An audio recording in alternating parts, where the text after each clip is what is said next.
Afrosiyob mahalla fuqarolar yig'inidagi 21-23 konturda amalga oshirib kelinmoqda. Ushbu loyiha bo'yicha piyoz 2025-yilning 15-fevralda yerga urib qatilgan. Hajmi 20,5 gektarni tashkil etadi. Bu yerdagi ekinlar zamonaviy tartibda yetishtirib kelinmoqda.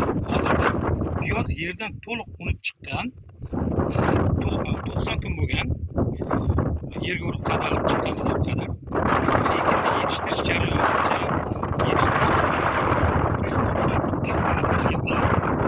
Ushbu ekinning yetishtirish jarayonida sug'oriladi tabiiy va mineral o'g'itlar bilan oziqlantirib boriladi. Ushbu loyiha 41 ta dehqon xo'jaligiga bo'lib berilgan.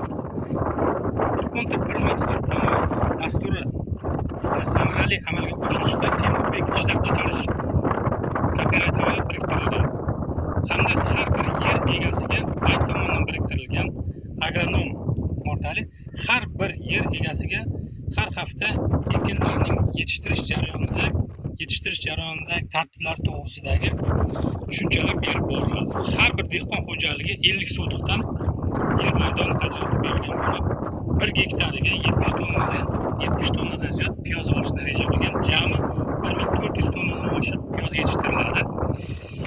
Hamda har bir yer egasi 35 tonnadan, ya'ni 70 million so'mgacha daromad olishni o'z oldiga maqsad qo'ygan.